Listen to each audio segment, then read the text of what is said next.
Hello from Marrakesh, Morocco. I keep doing this where I make this grand speech that Ramblings is coming back, and then it doesn't because I keep getting preoccupied with lots of other things.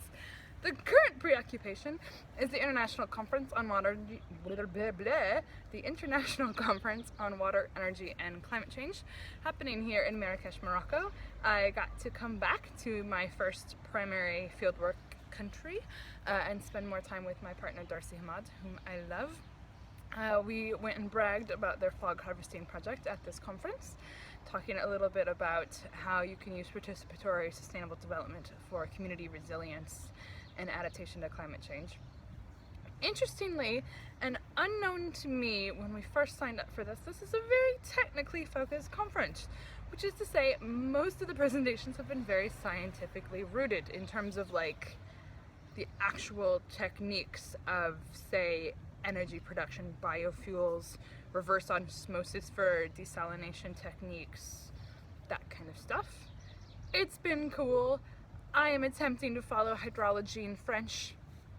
Can't say that I'm doing a great job, but it's been good for my brain.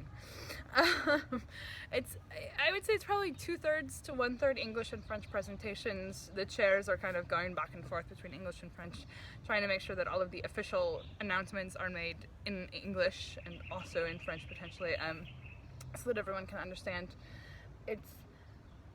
I don't know, it's one of those issues of constant language equality, because there's no reason that English should be the de facto or the automatic lingua franca.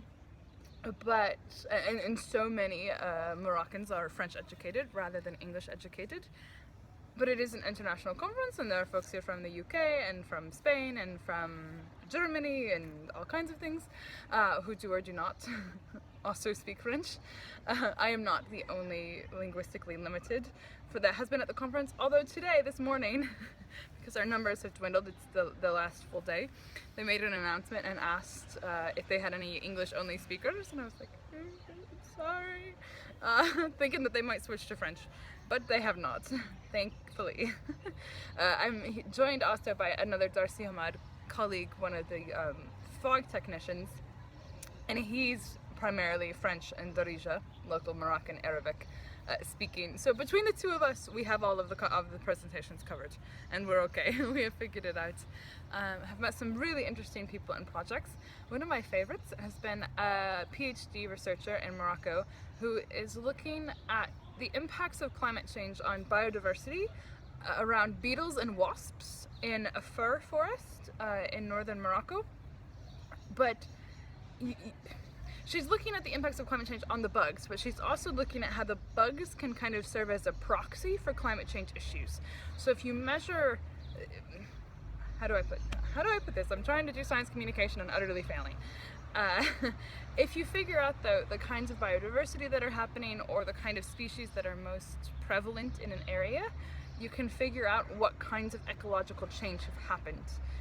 So it's kind of this, you measure the bugs and you figure out temperature fluctuations or major storm issues or soil nutrient contents and that kind of thing. I don't know what all she can actually find out because we haven't gotten to that amount of technical aspects, but it is this fun thing that ecologists are figuring out more and more how to do, to use species or things that are easily figured out to then make estimates about the trends for other things that are a lot trickier to measure in various ways or to know. So that's grand fun. She's very cool. I've also looked at a possible partnership with someone who's doing cool stuff with, how to explain this? This is my really non-engineering self talking right now. Irrigation efficiency using like water storage crate sheets under the ground. It's a horrible way to say this. He had a really cool presentation and I'm doing it no justice whatsoever. But basically there are these engineering solutions for things that you can put just under the soil or under kind of like rooftop gardens and that kind of thing that will store water, that will make the area cooler above them and that kind of thing. And then also you're not losing as much water directly to evaporation and that kind of thing through the irrigation. Anyway, all kinds of cool stuff is happening. My science brain is getting pulled much more than it has in a good while, and that is grand for me. So hello from Morocco.